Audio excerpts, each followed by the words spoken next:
Здравствуйте, дорогие телезрители! В эфире программа «Закупки 2.0» и с вами ее ведущий Дмитрий Сытин. А сегодня у нас в гостях Батыр Тачиев, руководитель УФАС по Республике Ингушетия. Батыр, добрый день! Добрый день! Батыр Тачиев родился в 1982 году в городе Малгобек, Республики Ингушетия. В 2005 году окончил Майкопский государственный технологический университет по специальности «Государственное и муниципальное управление». В 2012 году окончил Адыгейский государственный университет по специальности юриспруденция. Работал ведущим специалистом-экспертом УФАС по Республике Адыгея, начальником отдела контроля размещения государственного заказа и антимонопольного контроля органов власти УФАС по Республике Адыгея. Далее заместитель руководителя УФАС по Ханты-Мансийскому автономному округу Югре.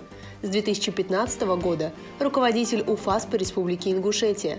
Государственный советник Российской Федерации 3-го класса. Награжден медалью ФАС России за отличие в службе 3-й степени почетной грамотой главы Республики Ингушетия. Большое спасибо, что вы пришли к нам в студию. И первый вопрос о реформе госзакупок. Весь 2018 год мы с вами вместе, все участники закупок участвовали в масштабной реформе. Какие результаты, положительные первые результаты, вы уже видите в Республике Ингушетия? Добрый день. И вам спасибо, что вы пригласили. Но, как нам сказали в конце февраля этого года, что у нас еще, видимо, ожидает продолжение этих реформ, но те, которые изменения вступили 1 января 2019 года, вот, о них мы можем говорить, но не в целом. Да? Картины еще нет у нас до конца, как у контролирующего органа. Мы только вот из того опыта, который прошло 2 месяца всего лишь, можем говорить вот за этот опыт. То есть какие-то первые результаты можно уже У нас выявить? уже была первая жалоба на электронный конкурс. Да, вот у нас такое есть. Но, честно говоря, пока заказчики, да, для них это чуждо, как бы они считают, что это немного тяжело провести электронный конкурс, и кроме электронного аукциона, другие электронные виды торгов, для них они пока представляют определенную сложность. Допустим, нам высказывались такие мнения, как почему мы должны проводить электронный конкурс, если на это уходит около 2 месяцев, и либо зачем нам запрос котировок нужен, если запрос котировок максимально приблизили к электронному аукциону. Как проводить электронный аукцион мы можем, мы знаем, да, мы это умеем, а вот запросом котировок мы еще не знаем, а вдруг штрафы будут, а вдруг где-то не то, не так. Вот, пусть лучше сосед обкатает эту схему, а потом уже мы на это все перейдем. Вот это у нас есть. И с начала года вот, необходимо отметить, что у нас всего 8 таких электронных видов торгов, новых торгов в этом году, которые у нас появились. Это конкурс, запрос предложений, запрос котировок? Да, безусловно, да. Но в основном у нас получается только конкурс, запрос котировок, запрос предложения, да, на них еще у нас смельчаков не нашлось в субъекте, поэтому открытый конкурс пока проводили в электронном виде. Вот, всего 8 таких процедур. И на одну процедуру поступила жалоба. Данную жалобу мы признали необоснованной, так как там доводы были вот, необоснованными, не соответствовали тому, чем вот, заявитель изначально заявлял. Вот, в принципе, вот, это та картина, которая на сегодня у нас есть. С вашей точки зрения, понятно, что прошло не так много времени. Насколько эти изменения упростили или усложнили процесс закупок, и насколько в перспективе усложнят или упростят его? И я говорю не только о новых формах закупок, о новых видах закупок в электронной форме, но и о других изменениях, которые произошли в 2018 году. Вот если, в принципе, говорить о новых закупках, да, если с них начнем, просто это первое изменение, у нас вот, если говорить о них, то в интернете достаточно много случаев, да и, в принципе, и вы, наверное, о них слышали в своей жизни, мы достаточно часто их слышали, когда в бумажной форме проходят торги, они неэффективны, то есть очень много злоупотреблений со стороны недобросовестных заказчиков происходит в таких случаях. Мы очень рады, что, наконец, вот, на электронные закупки мы перешли, все виды закупок, ну там, с небольшими исключениями, мы перешли на полностью электронные торги. Здесь как уже сводится на минимум все возможные злоупотребления со стороны недобросовестных заказчиков. Да и со стороны недобросовестных участников рынка тоже как бы, это все сводится к минимуму. Хотя, да, поле небольшое там остается, но с этим тоже борется. Если брать остальные нарушения, то есть остальные изменения, если брать, то тут про 15%, то, что да, закупки у субъекта малопредпринимательства, они, в принципе, очень хорошие изменения, тогда как вот вы объявляете закупки, в Адыгее в нашей практике, допустим, была такая закупка, у заказчика всего было 10 миллионов, и они на эти 10 миллионов объявили одну закупку. Субъекты малого предпринимательства не прошли, и в итоге, получается, более крупный субъект забрал этот аукцион, а отчитываться им было не за что. Вот 0%, да, вот, и за это прокуратура составила на них административный материал. Вот с этим столкнулись с этим. И в данном случае вот такая неопределенность, такая несправедливость, точнее, да, она ее убрали, изъяли из законодательства, вот, ее, благо, больше не существует, и получается у нас изменениями, если торги конкурентно не прошли, то это засчитывается в процент, это 15%, это очень хорошо.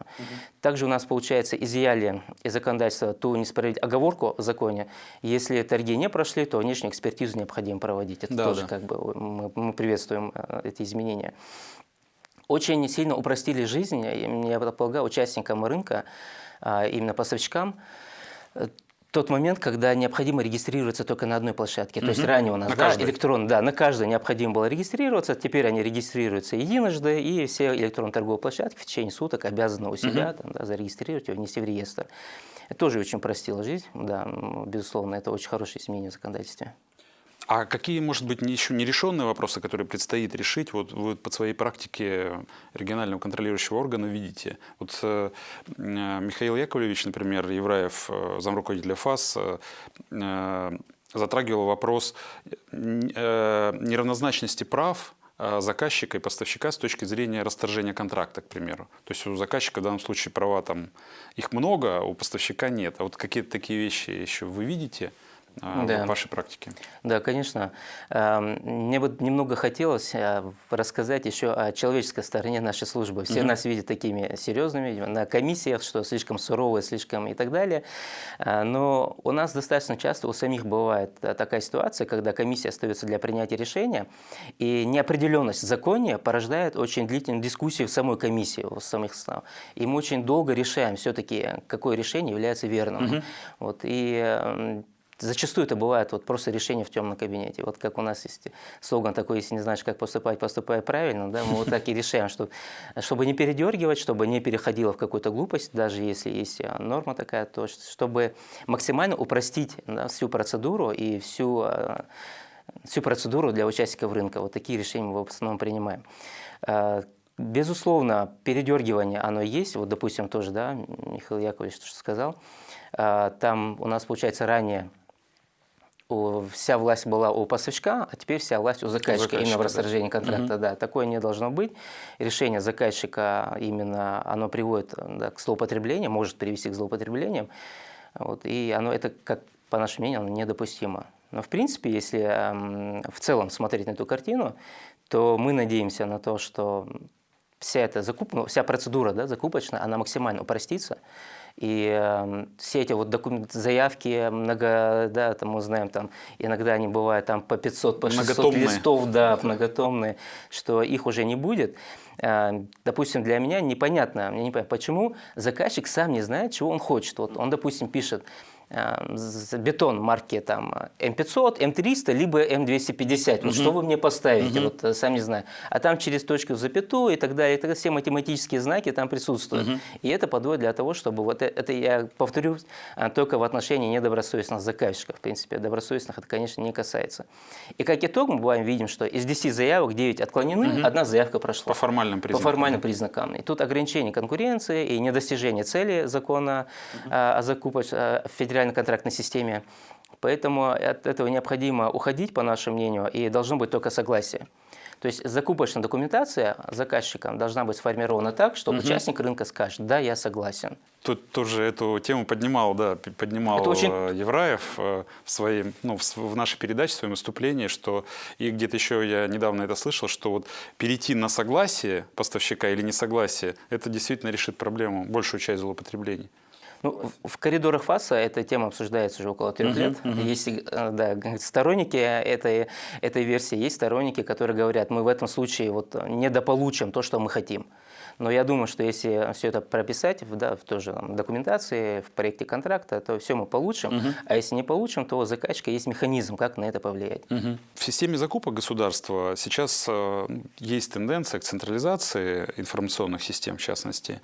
Вот, как вы считаете, считаете, с одной стороны, государство регулирует, да, хорошо, с другой стороны, может быть, излишняя централизация и регулирование – это тоже не очень хорошо, и нужно как-то учитывать специфику регионов. Вот, и, может быть, уже какие-то элементы не централизовать в той степени, в которой это уже делается. Ну, нагромождение всей этой процедуры мы сегодня уже видим. Допустим, мы прекрасно понимаем, что субъектом малого предпринимательства это является двигателем нашей экономики нашей страны. Опять же, цели президентом поставлены в Да, этой области. поставлены, да. И в данном случае получается субъект малого предпринимательства, если он, допустим, да, занимается, печет хлебобулочные изделия, и он выходит на рынок. Выходя на рынок, при сегодняшних условиях ему обязательно необходимо нанять какого-то специалиста, который уже как-то понимает в госзаказе. Этот специалист ему обходится в 30 и то и выше там, 1000 рублей в месяц. И, естественно, субъект малого предпринимательства эту сумму не тянет. А если он эту сумму тянет, то, соответственно, это все закладывается в стоимость продукции, и продукция у нас уже повышается, выходит там, с повышенной ценой на рынок. Все это неправильно. Уже очевидно то, что необходимо, конечно, идти по дороге упрощения, максимального упрощения этой процедуры. Как это будет? Либо минимизация нормативно-правовых актов, минимизация самой процедуры, либо передача это, да, вот получается, независимым электронно-торговым площадкам, как ваша, мы пока не знаем. Но решать этот вопрос, это уже очевидно, что необходимо. Нам необходимо упрощать жизнь самих субъектов малого предпринимательства, чтобы они несколько кликов буквально проходили, несколько кликов получали контракт и заключали его, и дальше шли. Следующий вопрос такой. Вот центральный аппарат ФАС регулярно, каждый год, подводя итоги, говорит о росте количества жалоб в целом по стране. А как обстоят дела с жалобами у вас, с вот этим трендом? У нас тоже, безусловно, количество жалоб растет, причем растет количество обоснованных жалоб. Допустим, если взять статистику по нашему управлению, то в 2015 году у нас было выявлено всего 163 нарушения, а жалоб было еще меньше. 2016 год это уже 501 нарушение, 2017 год 602, и по итогам 2018 года уже 862 нарушения выявлено. Когда здесь, конечно, необходимо сказать и про недобросовестных участников рынка со стороны поставщиков, как мы знаем, профессиональных, да, заявителей. Да. Эти люди тоже у нас на рынке присутствуют, они обычно пишут жалобы и за определенную договоренность, а потом отзывают эту жалобу и достигают своих целей, при этом срывая закупки добросовестным, либо недобросовестным уже заказчикам. Да.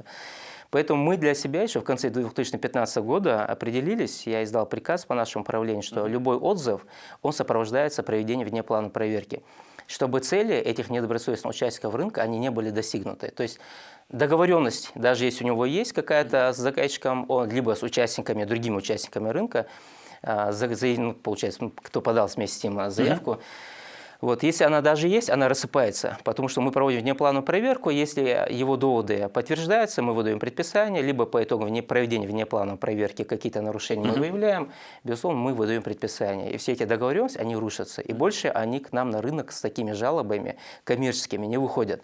И необходимо отметить, что за первый же год использования этого инструмента у нас более чем на 30% количество жалоб уменьшилось. Я предлагаю тему работы с количеством жалоб, и в том числе с профессиональными жалобщиками, продолжить после перерыва. Дорогие телезрители, а у нас рекламная пауза.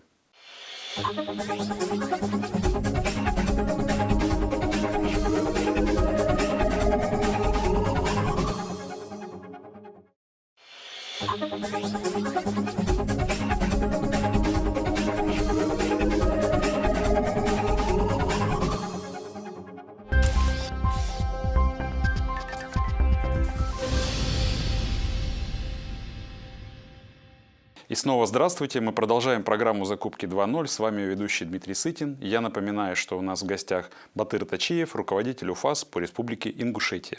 Батыр, до перерыва мы начали обсуждать тему о жалобах. И вот хочу вам задать такой вопрос. Недавно центральный аппарат УФАС, в частности Михаил Яковлевич Евраев, выступили с инициативой о том, что вот те материалы, которые поставщики обычно приносят в обосновании своих жалоб в виде скриншотов экранов или записанного видео, должны делать с помощью специального технического средства, плагина и системы независимый регистратор. Вот как вы считаете, вот эта инициатива, она даст практическое влияние на снижение количества жалоб или хотя бы на увеличение их обоснованности? Но эта инициатива проектована, получается, самой жизнью, да, с тем, что сталкивается ФАС. Бывает у нас достаточно часто такое, что заявитель пишет там жалобу на заказчика, а заказчик приносит скриншот с сайта и говорит, что у меня все в порядке, я все вовремя сделал. Все. Мы знаем, что да, там, недобросовестный заказчик может за 15-30 минут, смотря какой у него программист, написать этот скриншот, и он вам его выдаст. И получается, комиссия находится в условиях неопределенности. Кому все-таки доверять? У нас всего 5 дней на рассмотрение жалобы, мы на какие-то экспертизы все это не можем посылать, то есть мы должны сами руководствуясь тем, что есть у нас там под глазами, принять такое решение. И, безусловно, независимый регистратор облегчил бы нам работу в этом плане. И регистратор показал бы все-таки, что делал в это время заказчик и что делал в это время заявитель. Это привело бы к справедливости на рынке, если так можно выразиться.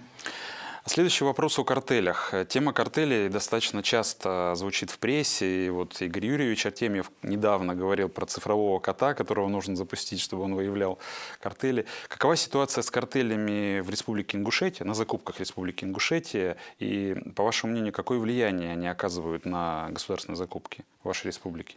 В методах выявления картелей ФАС России настолько далеко ушел, что нам не нужно говорить, какая, допустим, ситуация в конкретно взятом субъекте Российской Федерации. Могу с примера сказать, что я имею в виду, нам надо рассказать об этом. В этом году мы выявили, в 2018 году, получается, мы выявили картельный сговор, который участники картельного сговора, они не сговаривались на рынке Республики Ингушетия, но сговорились почти в половине субъектов Российской Федерации.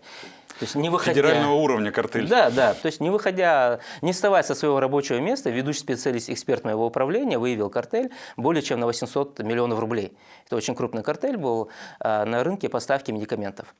Поэтому мы раскрутили все это, увидели, доказательства туда вложили и так далее. И потом после этого передали в центральный аппарат это решение. Вот буквально пару недель назад центральный аппарат вынес решение о признании нарушившими участников данного картельного сговора.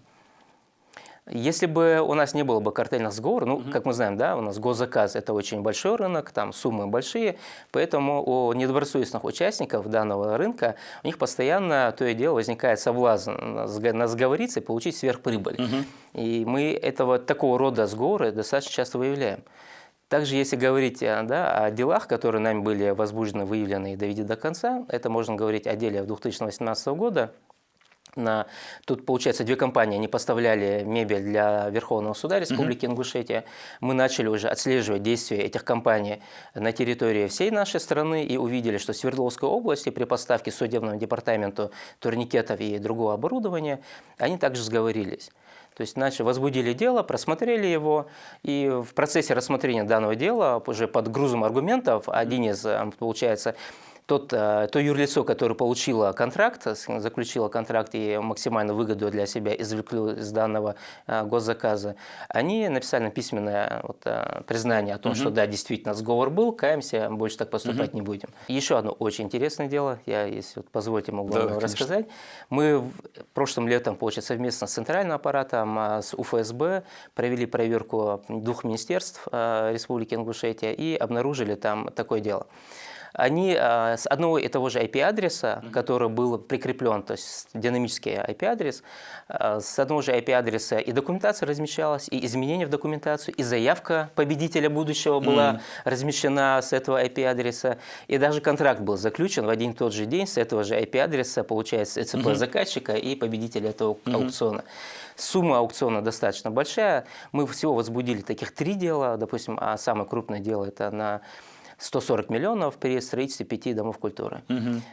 Там не только IP-адреса совпадали, но и совпадал, допустим, размер самого файла заявки, кто сохранил, когда сохранили, когда сам файл вообще был начат и когда он был завершен, и так далее. Такая цепочка, знаете.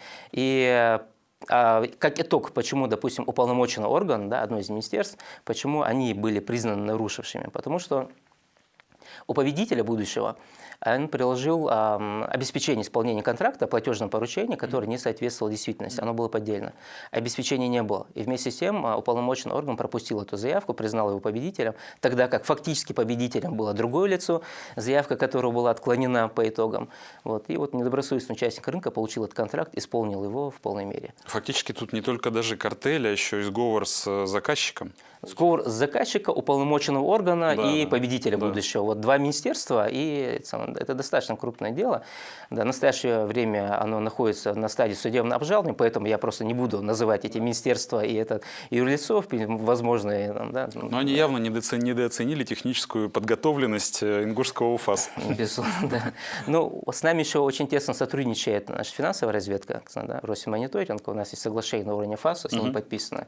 Мы достаточно много информации от них получаем, и достаточно много информации от банков, от ваших коллег, от электронно-торговых площадок, с каких IP-адресов, и когда кто выходил и так далее. И благодаря вот всем этим параметрам, а их всего около 50 таких параметров косвенных, конечно, мы никогда не получим сговор, когда они сели и подписали там декларацию, мы собираемся сговариваться и делим этот рынок. Вот поэтому вот такими косвенными методами мы уже научились доказывать, и в принципе судам доказывать, убеждать суды, что именно это есть косвенное доказательство, и, соответственно, сговор был все-таки осуществлен. Давайте поговорим про цифровизацию. Это тренд в государстве, цифровая экономика. Вот как вы видите, какие области в закупках целесообразно было бы цифровизовать, и как это повлияет на вашу деятельность, на контрольно-надзорную деятельность Федеральной антимонопольной службы? В целом, если говорить о рынке госзаказа и цифровизации, безусловно, это все должно быть оцифровано, безусловно. Недопустимо, как сегодня бывает, происходит, вы подаете заявку, и тот же орган, куда вы подаете заявку, вам говорит: а ты докажи свою добросовестность, а ты докажи, что у тебя были контракты у меня, и так далее, и так далее. То есть единая информационная система, которая у нас сегодня есть, она и электронные торговые площадки, в принципе, в той части, которых касается, они должны сами собирать эту информацию и не заставлять участника рынка дополнительно с их же сайта, получается, осуществлять какую-то выгрузку, приносить им доказательства о добросовестности тоже, да, и так далее. То есть все это должно быть уже сформировано и уже должно быть готовым. То есть в любое время. Мы должны научиться, то есть получается, у нас же сегодня электронная торговая площадка – это алгоритмы, которые написаны, а по моему мнению, это все должно быть уже на стадии искусственного интеллекта. То есть необходимо прийти к тому, чтобы сами площадки научились анализировать эту всю информацию для того, чтобы максимально упростить жизнь не только поставщикам, но и заказчикам. Мы просто иногда, знаете, забываемся о том, все-таки цель госзаказа в чем. Мы переходим, зачастую говорим так, что это конкурентный рынок, и чтобы была конкуренция и так далее. Но ведь цель госзаказа – это удовлетворение потребностей самого государства. А удовлетворение потребностей государства – это удовлетворение потребностей населения, безусловно, для которого мы существуем, мы и работаем. Поэтому нам необходимо максимально все это упрощать для того, чтобы максимально эффективно все это проводить, как для государства, так и для участников. Давайте поговорим о протекционистских мерах, которые государство предпринимает для защиты своего рынка. Часто говорят о том, что госзакупки – это механизм стимулирования российского производства. Того же развития нашего рынка, импортозамещения. Вот как вы считаете, где та грань, когда эти меры позитивно влияют на развитие производства, а когда негативно? Потому что когда мы закрываем свой рынок, мы же уменьшаем конкуренцию. И как найти вот эту тонкую грань? То, что у нас есть эта возможность, это уже хорошо. Не каждое независимое государство в мире может себе это позволить. Поэтому то, что это есть, безусловно, это хорошо. Единственное, это все, как и все остальное на свете, не должно переходить в крайние формы. Мы не должны получать некачественный товар только из-за того, что это отечественное производство. Мы должны получать качественный товар, у нас должна быть развитая конкурентная среда на этом рынке для того, чтобы мы получали хорошее качество по низкой цене. И для этого необходимо, по мнению, это уже разработать государственную программу, и чтобы государство эффективно помогало, эффективные программы были, помогало этим предприятиям, которые только сегодня. Ведь понимаете, большинство рынков сегодня только открылись. И очень много предпринимателей не знают, что с этим делать. Они не знают, это разовая закупка будет, либо это у них уже будет долговременно. То есть это долговременные инвестиции. Стоит ли вкладывать, не стоит вкладываться. Вот это очень, так знаете, с опасением участника рынка к этому относится. Поэтому мы этих участников, которые готовы сегодня долгосрочные инвестиции вкладывать и готовы развиваться в этом направлении, а не разовую продукцию произвести, поставить и уйти с этого рынка, мы их должны поддерживать. Ярким примером для нас может послужить то, что Китай, допустим, поддерживает свою компанию Xiaomi и платит им за то, что они выходят на мировой рынок, несмотря на то, что это частная компания. Мы и также, наше государство, должно научиться помогать нашим предприятиям, которые сегодня только выходят на новый рынок, который для них, как можно сказать, освобожден в этом направлении, и правильно это, естественно, сделано. Мы должны этим предприятиям помогать, максимально помогать, как финансово, так и юридически сопровождать их. Ну, то есть больше нужно развивать меры стимулирования, насколько я понял. Стимулирование и поддержки. В дополнение Да. к закрытию рынка и созданию тем самым новых возможностей. Да. И давайте вот в завершении все-таки вернемся к теме дальнейшего развития закупок. Вот мы на Гайдаровском форуме видели слышали, вернее, много заявлений, куда дальше пойдет система закупок, а потом тот же Антон Германович озвучил то, что ее нужно упрощать. Вот как, по вашему мнению, как контрольно-надзорного органа, куда должна пойти законодательная база дальше системы закупок в части своего развития дальнейшего? Ну, мы должны свести к минимуму, это и будет, я так думаю, да, с развитием цифровых технологий, мы должны привести к минимуму участие вообще человеческого фактора, негативного особенно в этой процедуре. Максимально упростить и контроль, и саму всю процедуру. И тогда мы только и придем к тому, чтобы вот все было сведено к минимуму. Все ошибки, все системного характера, как человеческого характера, чтобы их практически не было. Их необходимо искоренять, конечно же, чтобы вся эта процедура была справедливой, открытой и честной. Батыр, большое спасибо. У вас богатейший практический опыт. Вы поработали в УФАСах нескольких субъектов федерации. Большое спасибо за ваш интересный рассказ. Вам большое спасибо. Всего доброго. Дорогие телезрители, наша передача подошла к концу. Напоминаю, что в эфире была программа «Закупки 2.0». В гостях у нас был Батыр Тачеев, а вел программу Дмитрий Сытин. До свидания, до новых встреч.